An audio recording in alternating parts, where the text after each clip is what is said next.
আপনাদের সামনে আমি ঘুরে ঘুরে উহুদের ময়দানের ঘটনা শুনাইতাম। উহুদ যুদ্ধে রহমতের নবী দান্দার মুবারক শহীদ করেছেন। রহমতের নবীর ঘটনা বলতে বলতে এক পর্যায়ে বলতাম, দান্দান শহীদ হওয়ার পরে মদিনায় খবর দিয়ে দিল বেঈমানেরা মোহাম্মদ দুনিয়াতে আর বেঁচে নাই। হাতে তালি দেওয়া শুরু করলো, লাফানো খুশি শুরু করলো তারা, আনন্দ। কিন্তু রাসূল ব্যথা পাইয়া রক্ত জড়িত অবস্থায় একটা গর্তের মধ্যে পড়ে গেলেন। সাহাবী হযরতে আলী রাদিয়াল্লাহু আনহু সহ অন্যান্য সাহাবারা ধরিয়া নবীকে নিয়ে গেলেন পাহাড়ের পাশে। রহমতের নবীকে পাহাড়ের পাদদেশে নিয়া একটা পাথরের মধ্যে রাসূল বসছেন, একটু বিশ্রাম নিলেন। এরপরে নবী বললেন, জানায় দাও মুহাম্মদ এখনো মরে নাই। যুদ্ধ বিরতি হয়ে গেল। সাহাবায়ে কেরাম কারা শহীদ হয়েছে এদের ডাইকা ডাইকা ধরে ধরে জানাজা দিয়া কবরে দিয়া দাও, গোসলের প্রয়োজন নাই। রাসূল যেই পাথরে পড়ছিলেন দান্দান শহীদ হওয়ার পরে, ওই পাথরটা থেকে ১৫০০ বছর পর্যন্ত এখনো মিশকের ঘ্রাণ। এখন এই বয়ান করতাম না, আমি ওই পাথরে ধরতে পারতাম না, শুনতাম আটকায় রাখছে সরকার। গত কয়েকদিন আগে গেলাম বাইতুল্লাহ মদিনায়, খবর পাইলাম ওই জায়গাটা খোলা, দেখা যায়। দৌড়ায় চলে গেলাম ওখানে, গিয়া ছোট একটা গর্তের মতো একজন মানুষ কোন রকম বসতে পারে, মাথা রাখতে পারে। গিয়া দাঁড়াইয়া দাঁড়ানো মাত্রই দেখি সেখান থেকে ঘেরান আসতেছে। মাথাটা ঢুকাইয়া পাথরের কাছে নাকটা নিয়ে দেখলাম এই ঘেরান তো দুনিয়ার কোন আতরের সাথে মিলে না। ওয়ামা খালাকতুল জিন্না ওয়াল ইনসা ইল্লা লিয়াবুদুনা লিয়ারিফুন। আরাফা ইয়ারিফু থেকে মারিফাত, মারিফাত মানে আল্লাহর পরিচয় লাভ করা। তাহলে আল্লাহ মানুষ বানাইছেন কেন? এতক্ষণ তরজমা বলছি ইবাদতের জন্য, আর এখন ব্যাখ্যায় ইবাদতের বা এই আয়াতের তরজমা হবে আল্লাহ মানুষ কেন বানাইছেন? মারিফাত অর্জন করার জন্য। তাহলে মারিফাত অর্জনের জন্যই যদি বানান তা ডাইরেক্ট বললেই তো হইতো, ওয়ামা খালাকতুল জিন্না ওয়াল ইনসা ইল্লা লিয়ারিফুন। লিয়াবুদুন বললেন কেন? ব্যাখ্যা করে বুঝাইতে হবে যে মারিফাত অর্জনের জন্য। ডাইরেক্ট বলতেন মারিফাতের জন্য বানাইছে, এই জন্যই তো আমার আল্লাহ। আল্লাহর প্রত্যেকটা কথা বুঝার জন্য ব্যাখ্যা লাগবে। এটাই আল্লাহ পাকের জ্ঞান, আল্লাহ পাকের ইলম কত বিস্তীর্ণ।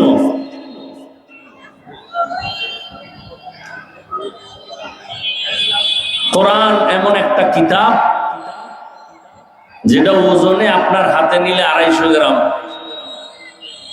কিন্তু দেখেন তো এই কোরআন কত বরকতের জিনিস, হাকিকতের ওজন কত। আর এই এক কোরআনের অনুসরণে পৃথিবীর কত হাজার লাখ কোটি কোটি মানুষ সম্মানের জায়গায় আছে। খানার আয়োজন হইতেছে কোরআনের বরকতে, লক্ষ লক্ষ ছাত্র উস্তাদ এর সাথে যারা জড়িত, এই একটাকে কেন্দ্র করে। তো আল্লাহ ডাইরেক্ট না বলে মারিফাতের জন্য আল্লাহ বানাইছি না বলে ইবাদতের জন্য বানাইয়া এরপরে মারিফাতের ব্যাখ্যা কেন বলে? ইবাদত ছাড়া মারিফাত অর্জন হবে না। ইবাদত ছাড়া মারিফাত,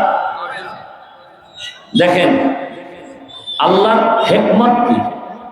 বর্তমান দুনিয়াতে কিছু মারিফাতের সম্রাট আছে, ইবাদত করে না, আছে না নাই? এরা বলে নামাজ লাগে না, রোজা লাগে না, জিকির তেলাওয়াত কিচ্ছু লাগে না, নামাজের মতো নামাজ একবার পড়লেই হয়। এইভাবে স্লোগান দিয়া আমার দেশে মারিফতের সম্রাট হয়ে বসে আছে, ইবাদত নাই। আল্লাহ এটা আগের থেকে জানতেন যে এইরকম কিছু ধোঁকাবাজ জমিনে থাকবে? আল্লাহ জানতেন না? জানতেন না? আল্লাহ এজন্য বলে দিলেন এক শব্দ দিয়া, ইবাদতের জন্য বানাইছি, মূলে মারিফত, তো ইবাদত কেন? ইবাদত ছাড়া মারিফত অর্জন হবে না। ইবাদতটা কিভাবে করব, কিভাবে করলে ইবাদত হবে? এর সংক্ষেপ জবাব রসুলের আদর্শ। আপনি রসুলের আদর্শ ছাড়া নামাজ পড়েন, নামাজ কবুল হবে না। রসুলের আদর্শ বাদ দিয়ে আপনি জিকির করেন, আল্লাহর আদালতে জিকির কবুল হবে না। রসুলের আদর্শ বাদ দিয়ে আপনি তেলাওয়াত করেন, কবুল হবে না। দান সদকা করেন, কবুল হবে না। রসুলের আদর্শ বাদ দিয়ে রোজা রাখেন, কবুল হবে না। স্লোগান লেখো, পৃথিবীর সবার আদর্শ না পাক, মদিনার রসুলের আদর্শই মাত্র পাক। ব্যানার বানাও। নাম্বার 2, আর এক ব্যানারে লেখো, কিয়ামত পর্যন্ত এই জমিনে রসুলের আদর্শ যতক্ষণ বাস্তবায়ন হবে না, ততক্ষণ পর্যন্ত কোন তন্ত্র মন্ত্রে জমিনে শান্তি দিতে পারবে না। কেউ পারে নাই, পারছে? পারলে দুর্নীতি হয় কেন? পারলে মানুষের পাথর দিয়ে মারে কেন? শান্তি দিতে পারলে সাংবাদিককে ইট দিয়ে মারে কেন? সন্তানের সামনে মাকে ধর্ষণ করা হয় কেন? রসুলের আদর্শে কোনো ধর্ষণ, মিথ্যা, জুলুম নাই। সেই রসুলের আদর্শ যারা লালন করবে, এদের দ্বারা জমিনে শান্তি হবে। কথা বুঝেননি? আচ্ছা, একটা ছোট উদাহরণ দেই। লঙ্গির মধ্যে গোবর লাগছে, গোবর কি লাগছে? পাক না পাক? এখন পাক করা লাগবে না? গোবর লঙ্গি থেকে পাক করতে হলে কি লাগবে? কি লাগবে? পানি লাগবে। এখন অচেনা এলাকা পানি খুঁজতে খুঁজতে দেখেন পানি নেই। তো একজন বুদ্ধিমান বলে, তুমি এত পানি তালাশ করো, তোমার কাছেই তো পানি আছে। আছে না? কি সবার কাছে আছে না? নাম কি? পেশাবের পানি, প্রস্রাবের পানি দিয়া ধুইয়া দাও। তো ওই নির্বোধ চিন্তা করলো, আসলেই তো আমি এত দৌড়াদৌড়ি করি পানির জন্য, ঘাম ছুটায় ফেলাইতেছি, এবার সে প্রস্রাবের পানি দিয়া গোবর ধুইল। কেমন পাক হইল? পাক হইল না না পাক আরো ছড়াইল? কথা বুঝেন? তাহলে গোবরের নাপাক প্রস্রাব দিয়া ধুইলে যেমন নাপাক আরো ছড়ায়, আমার সমাজে যেই লোকের নামাজ নাই, রোজা নাই, তেলাওয়াত নাই, জিকির নাই, সুদ খায়, ঘুষ খায়, ওর দেমাগ নাপাক, ওর চোখ নাপাক, হাত নাপাক, অন্তর নাপাক, চরিত্র নাপাক, ওর 14 গোষ্ঠী নাপাক, ও সারা রাত মোবাইল চালায়, ওর চক্ষু নাপাক, ও মদের বোতল নিয়া ওর দেমাগ নাপাক। এমন নাপাক লোকের যদি বলি, আমি সারাই গেছি, এলাকাটা পাক করো, পাক হবে না, আর নাপাক ছড়াবে। অতএব এমন একজনকে দায়িত্ব দিবেন, যেই ব্যক্তি বিড়ি টানে না, গাঞ্জা খায় না, মোবাইলে গুনাহ করে না, সুদ খায় না, ঘুষ খায় না, মানুষের ক্ষতি করে না, এমন একজন মানুষকে যদি দায়িত্ব দেওয়া যায়, তার দ্বারা আশা করা যায় সমাজের নাপাক দূর হবে। সমাজের নাপাক দূর হবে। আল্লাহ বুঝার তৌফিক দান করেন। তাহলে দুনিয়ার সবার আদর্শ নাপাক, রসুলের আদর্শ কি? তারপর আমি এখানে আমার পক্ষ থেকে একটা কথা অনেক জায়গায় বলি, যদি কেউ আমাকে যুক্তি সহকারে গ্যারান্টি দিয়া বলতে পারেন যে রসুলের আদর্শ থেকেও শেখ মুজিবুর রহমান সাহেবের আদর্শ আরো ভালো, তাহলে আমি আল্লাহর কসম করে বলি, আমি রসুলেরটা বাদ দিয়া তারটা নিব। আমার কথা।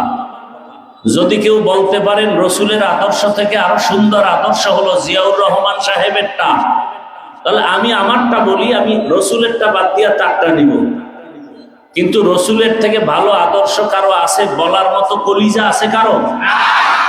আছে? বরং এই সমস্ত নাপাক আদর্শের স্লোগান তারাই দেয় যারা চান্দাবাজ আর ধান্দাবাজ। আল্লাহ হেদায়েত দান করুন। আমরা কোরআন মানিনি, মানেন? আপনাদের ধারণা মতে কোরআন তো মানুষের জীবনে যত সমস্যা কিয়ামত পর্যন্ত হতে পারে, সব সমস্যার সমাধান কি কোরআনে আছে? ইসলামে আছে? অর্ধেক না পরিপূর্ণ? সবাই একমত? কিন্তু আমার ধারণা আপনাদের অ্যান্সার ঠিক না। আপনাদের বলা উচিত যে কোরআনের মধ্যে সব সমাধান আছে, তবে রাষ্ট্রের ব্যাপারে কোরআন শরীফ দুর্বল। কি রাষ্ট্রের ব্যাপারে ইসলাম দুর্বল, কোরআন দুর্বল?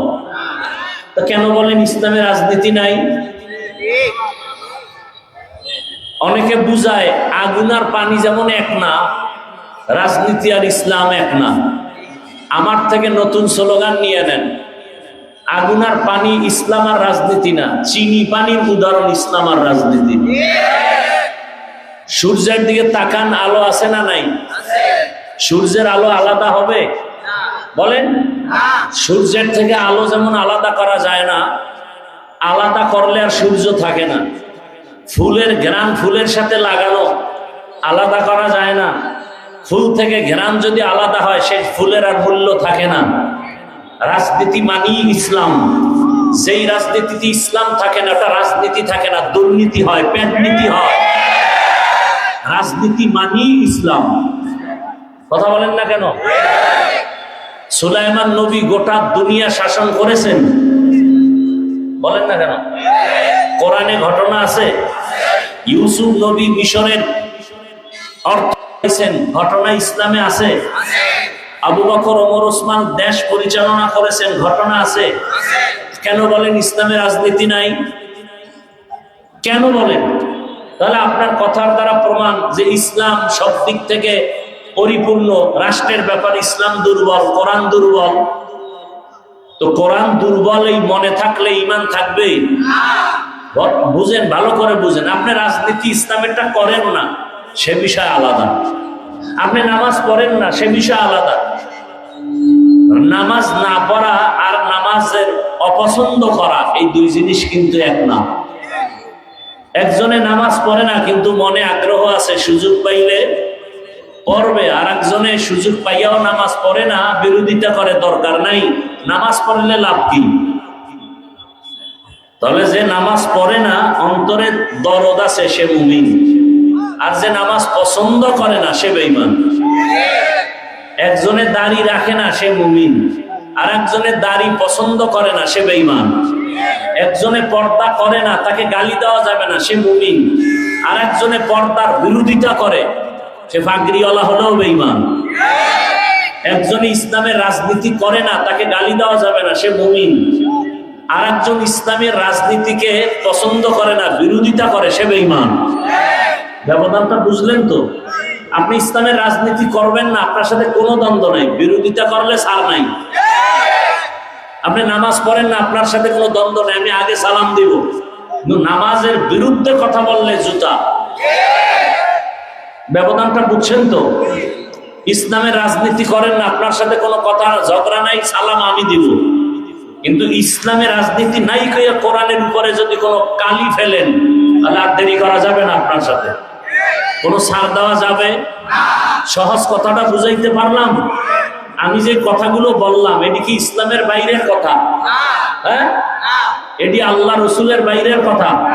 থাকলে বলেন, আমাকে বলেন, আমি কানে ধরে উপবাস করি যে হাফিজ ভাই এত কষ্ট করে আসলেন, বয়ান করবেন। এটি তো বয়ান না, এটি ইসলামে নাই, এটি আপনার মন গড়া। কানে ধরে উপবাস করি। এজন্য শুধু নামাজ ইবাদত না, শুধু রোজা রাখা ইবাদত না, শুধু তেলাওয়াত ইবাদত না। জানি না, আমি ফেসবুক চালাই না, আমাকে কেউ শুনাইলে শুনি। শুনলাম পূজায় গিয়া বলে রোজা আর পূজা নাকি এক। মুসলমান, আর বাংলাদেশে মুসলমান দাবি করার সুযোগ আছে। মরার পরে পূজা আর রোজা সমান, এই কথা বলার দ্বারা ঈমান থাকে? তো নতুন করে কালেমা পড়া লাগে। ক্ষমতা কি জিনিস বুঝেন? এটা শেয়ার পাওয়ার জন্য কি না করতে পারে। অন্যের না বলি, আমি কি না করতে পারি। আমরা হুজুরেরা কি একেবারে ফেরেশতা নি? আল্লাহ হেদায়েত দান করুন। কোন কোন হুজুরও নাকি পূজায় গেছে, আল্লাহ হেদায়েত দান করুন। ওয়ামা খালাকতুল জিন্না ওয়াল ইনসা ইল্লা লিয়াবুদুন। ইবাদত কার জন্য? কার আদর্শে? রাসূলের আদর্শ। দুনিয়ার সব আদর্শগুলো নাপাক, একমাত্র রাসূলের আদর্শই কি? দুনিয়ার মানুষের আদর্শ নাপাক কেন? মানুষটার দিমাগ নাপাক, চক্ষু নাপাক, হাত নাপাক, অন্তর নাপাক। আল্লাহ রসুলের আদর্শ কেন পাক? আমার রসুল নিজেই পাক, রসুলের থুতু মোবারক পাক, রসুলের ঘাম মোবারক পাক। আম্মা জান আয়েশা রাদিয়াল্লাহু আনহা বলেন, রসুলের ঘাম আমি বোতলের মধ্যে ভরে রাখতাম। বড় বড় অনুষ্ঠানে রসুলের ঘাম আমরা আতর হিসাবে ব্যবহার করতাম। নবীজি যেখানে কদম দিতেন সেখান থেকে দীর্ঘ বছর পর্যন্ত শুধু মিশকের ঘেরান। আপনাদের সামনে আমি ঘুরে ঘুরে অহুদের ময়দানের ঘটনা শুনাইতাম। অহুদ যুদ্ধে রহমতের নবী দান্দার মুবারক শহীদ করেছেন। রহমতের নবীর ঘটনা বলতে বলতে এক পর্যায়ে বলতাম, দান্দান শহীদ হওয়ার পরে মদিনায় খবর দিয়ে দিল বেঈমানেরা মোহাম্মদ দুনিয়াতে আর বেঁচে নাই। হাতে তালি দেওয়া শুরু করলো, লাফানো খুশি শুরু করলো তারা, আনন্দ। কিন্তু রসুল ব্যথা পাইয়া রক্ত জড়িত অবস্থায় একটা গর্তের মধ্যে পড়ে গেলেন। সাহাবী হযরতে আলী রাদিয়াল্লাহু আনহু সহ অন্যান্য সাহাবারা ধরিয়া নবীকে নিয়ে গেলেন পাহাড়ের পাশে। রহমতের নবীকে পাহাড়ের পাদদেশে নিয়া একটা পাথরের মধ্যে রসুল বসছেন, একটু বিশ্রাম নিলেন। এরপরে নবী বললেন, জানায় দাও মুহাম্মদ এখনো মরে নাই। যুদ্ধ বিরতি হয়ে গেল। সাহাবায়ে কেরাম কারা শহীদ হয়েছে এদের ডাইকা ডাইকা ধরে ধরে জানাজা দিয়া কবরে দিয়া দাও, গোসলের প্রয়োজন নাই। রসুল যেই পাথরে পড়ছিলেন দান্দান শহীদ হওয়ার পরে, ওই পাথরটা থেকে ১৫০০ বছর পর্যন্ত এখনো মিশকের ঘেরা। এখন এই বয়ান করতাম না, আমি ওই পাথরে ধরতে পারতাম না, শুনতাম আটকায় রাখছে সরকার। গত কয়েকদিন আগে গেলাম বাইতুল্লাহ মদিনায়, খবর পাইলাম ওই জায়গাটা খোলা, দেখা যায়। দৌড়ায় চলে গেলাম ওখানে, গিয়া ছোট একটা গর্তের মতো একজন মানুষ কোন রকম বসতে পারে, মাথা রাখতে পারে। গিয়া দাঁড়ানো মাত্রই দেখি সেখান থেকে ঘেরান আসতেছে। মাথাটা ঢুকাইয়া পাথরের কাছে নাকটা নিয়ে দেখলাম এই ঘেরান তো দুনিয়ার কোনো আতরের সাথে মিলে না। এইবার সচক্ষে দেখে আসলাম। তাহলে রসুল পাক তার আদর্শও কি? রহমতের নবী জীবনে কোনোদিন বেগানা, পর্দার আয়াত নাজিল হওয়ার পরে কোনোদিন বেগানার দিকে নজর দেন নাই। রহমতের নবী কোনোদিন একটা মিথ্যা কথা বলেন নাই। রহমতের নবী কাউকে একটা গালিও দেন নাই। হাজারো গালি নবী শুনছেন, একটা গালির জবাবও নবী দেন নাই। এমনকি রহমতের নবী আমার চক্ষু দুইটা গরম করে কারো দিকে তাকান নাই রাগ হইয়া। কারণ নবী যদি চোখ গরম করে কারো দিকে তাকায়, চোখের পাওয়ার পাইয়া লোকটা জায়গায় পুরিয়া ছাই হয়ে যাবে। রসুলের চোখে তো সেই পাওয়ার লাগে না। তাহলে কেমন পাক আমার রসুল! এমন একটা নাপাক সমাজ, যেই মক্কা নগরীর নাপাক মানুষগুলো এতটা চরিত্রহীন। নবীজি মক্কায় আসার আগের থেকে এই মানুষগুলো চরিত্রহীন। নারী আর পুরুষ উলঙ্গ হইয়া বাইতুল্লাহ তাওয়াফ করে, সব উলঙ্গ। কোন পশু জবাই করিয়া দেওয়ালে বাইতুল্লাহর রক্ত মাখে আর বলে আমগো পশু জবাই কবুল হয়ে গেছে। আল্লাহ আয়াত নাজিল করে বলেন, এই চালাকি আমি পছন্দ করি না। লাইয়ানালাল্লাহা লুহুমুহা ওয়ালা দিমাউহা ওয়ালাকিন ইয়ানালুহুত তাকওয়া মিনকুম। বান্দা তোমার গোশত রক্ত আমার কাছে পৌঁছবে না, এগুলো আমি দেখবো না, পছন্দ করব না। আমার কাছে পছন্দের জিনিস হলো তাকওয়া। আর কে দারাত খৌফে হকদার দিল মাদাম জান্নাতুল মাওয়াতে হাত উরা মাকাম জুজবা হাকজি যে মাখাজ ইনসো জা ফজলে ও আমস্তে দর জুমলা জাহান। রহমতের নবী আমার এমন পবিত্র আদর্শওয়ালা নবী, যেই সময় মক্কার মানুষ বিবাহ শাদীর কোনো নিয়ম শৃঙ্খলা নাই, যেখানে সেখানে মনে চায় যৌবনের আদান প্রদান করে। যেমন এই রকম চরিত্রহীনা আমাদের দেশের জাতীয় বেঈমান, জাতীয় নাস্তিক তাসনিমা নাসরিন। তাসনিমা নাসরিন তিনি বই লেখছে যাব না কেন যাব। বইয়ের নাম কি বলে না কেন? মানে আকাম করব না কেন করব, বইয়ের নাম যাব না কেন যাব। এইরকম আকাম্যা বই লেখা এর মধ্যে বয়ান দিছে। বয়ান কি? তাসনিমা বলে আমার শরীরের অংশ আমার পেট। আমার পেট তো আমার মায়ের অংশ না, আমার অংশ। যুক্তি কি? আমার পেটে বাচ্চা একজন পুরুষ দিবে, এটা হতে পারে না। আমি যেখান থেকে মনে চায় স্বাধীনভাবে সেখান থেকে পেটে বাচ্চা নিব।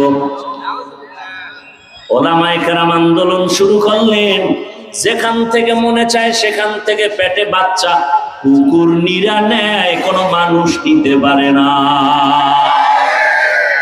আমাদের দেশের যারা কুকুরনি, কুত্তা, এরা যেখান থেকে মনে চায় সেখান থেকে পেটে বাচ্চা নিতে পারে, মানুষ নিতে পারে না।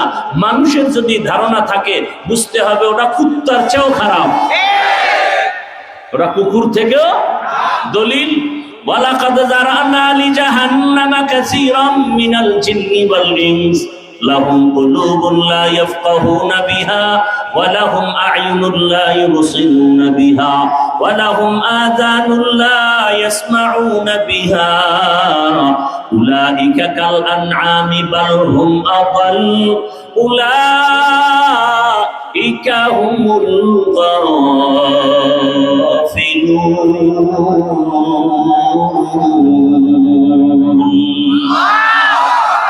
কালামে জিন্দা কুরআনে হাকিম হিকমতে উলায়াসালাস্তু কদিম জামিউল ইলম ফিল কুরআনে হাকিম তাকাসার আনহু আফহামুর রিজালি। অধিকাংশ মানুষ আর জিনেরা জাহান্নামে যাবে কেন? বলে তাদের কলব আছে ফিকির করার জন্য দিছি, ফিকির করে না। চক্ষু আছে দেখতে দিলাম দেখে না, কান আছে শোনার জন্য বললাম শুনে না। তো না শুনে কি তুলা দিয়া রাখে? না না, যা ভাবতে বলেছি তা নিয়ে ভাবে না। একটা মানুষ ভাববে অন্তর দিয়া। এত একটা সুন্দর স্টেজ বানাইলো, হুটি ছাড়া কেউ টানায় রাখতে পারে না। কিন্তু আমার মালিক 7টা আসমান টানায় রেখেছে, আজও পর্যন্ত আসমান নড়াচড়া করে না। এখান থেকে 500 বছর দূরে প্রথম আসমান, প্রথম আসমানের পরে আবার এইরকম খালি জায়গা 500 বছরের দূরত্ব, এর উপরে হলো দ্বিতীয় আসমান, এর উপরে আবার খালি জায়গা, এর উপরে তৃতীয় আসমান, আবার খালি জায়গা, এরপরে চতুর্থ আসমান। এইভাবে কয়টা আসমান আছে বলেন না কেন? একটা আসমানের মধ্যে কোনো খুঁটি নাই, উপর থেকে রশি দিয়া কোনো টানা নাই। কে টানায় রাখছে? কাদের কুদরত দারি বার কামাল আনতা রব্বি আনতা হাসবি জুল জালাল তুহি কাদের জলিলুল্লাহ জাহাদার বহর হালে তুহি মেরা নিগাহদার। আল্লাহ অন্তর দিছেন, গবেষণা করো আমাকে কে বানিয়েছেন, চিন্তা করা দরকার।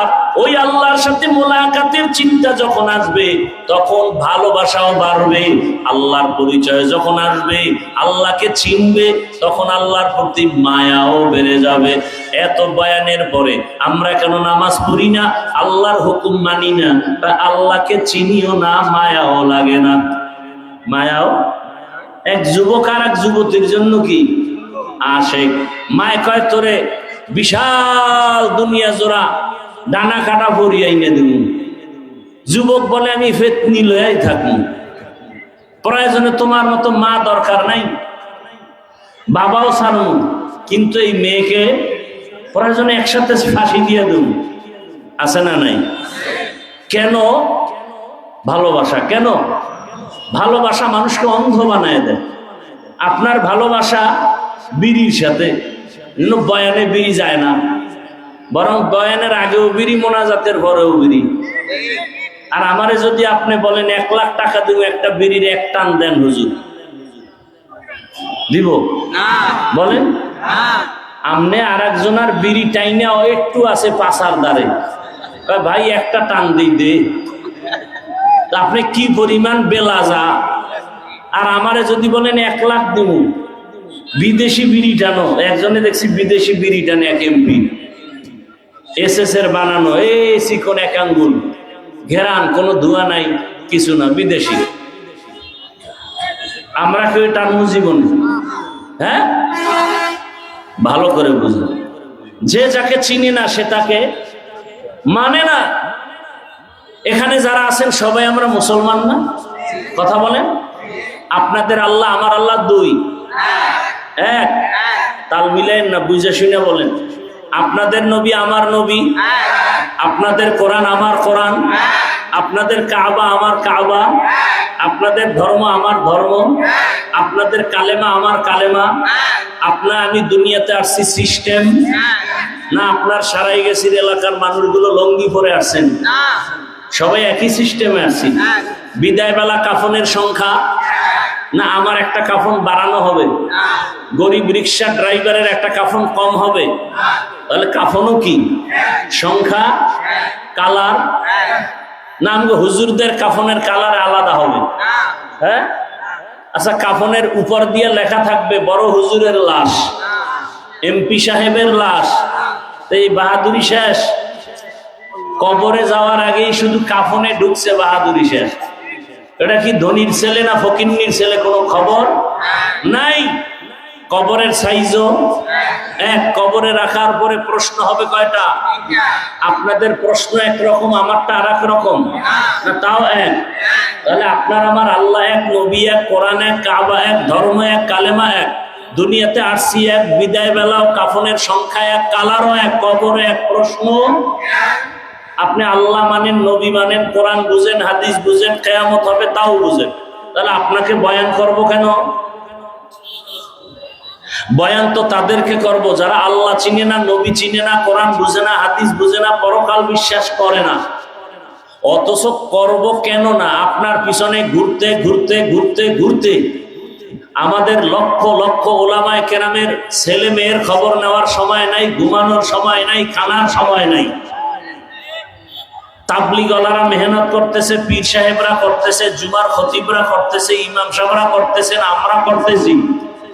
এরপরও ফলাফল কি? আমি টুপি খুলতে চাই না, আপনি টুপি দিতে চান না। আপনি কত VIP মুসলমান। আমি দাড়ি কাটলে লজ্জা পাই, আপনি রাখতে লজ্জা পান। আমি মসজিদে না ঢুকলে লজ্জা, আপনি ঢুকতে গেলে লজ্জা। আমি পর্দা না করলে লজ্জা, আপনি পর্দা করতে গেলে লজ্জা। এই মুসলমানই তো হইলেন। আবার বাহাদুরিও করেন, হুজুরদের থেকে ভালো আছি। একটা সুদখোর ঘুষখোর যার ইমান নাই, 24 ঘন্টা নাপাক খায়, এর ভালো আর মন্দর কি আছে?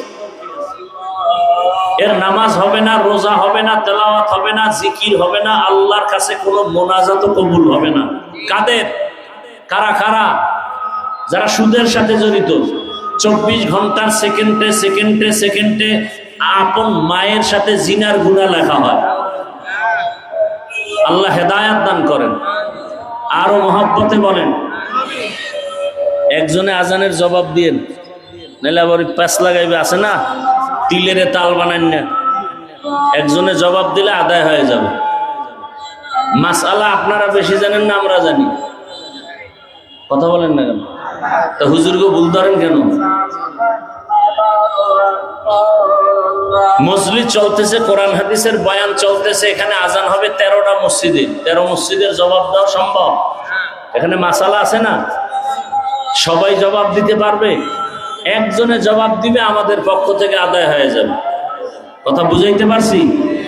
একজনে জবাব দেন।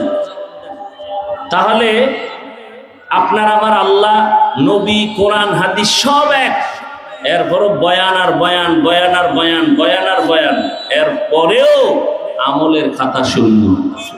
আমলের খাতা। কারণ কি? ওই ছোট কথা, যে যাকে চিনে না সে তাকে মানে না। আল্লাহকে চিনি না, আল্লাহ চিনার জন্য লাগবে ইবাদত, ইবাদত বুঝার জন্য, চিনার জন্য লাগবে কোরআন হাদিস। কোরআন হাদিস পারেন না, বুঝতে হলে লাগবে ওলামায়ে কেরাম। কি লাগবে? ওলামায়ে কেরাম। ওলামায়ে কেরাম থেকে কোরআন হাদিস অনুযায়ী ইবাদতের নিয়ম জেনে রাসূলের তরিকায় ইবাদত করলে আপনি আল্লাহর প্রিয় বান্দা। আপনি আল্লাহর প্রিয় বান্দা। এই ইবাদতের নিয়ম তরিকা বুঝাবার জন্য দায়িত্ব উলামায়ে কেরামের হাতে।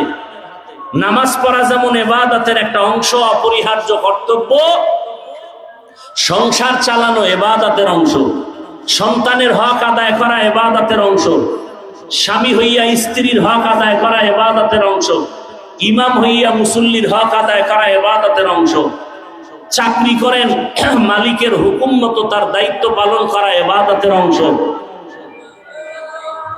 তো কি বুঝলেন? রাষ্ট্রের ব্যাপারে ইসলাম দুর্বল। হ্যাঁ, এখানে ইসলাম আছে না নাই? আছে। বুঝার চেষ্টা করবেন।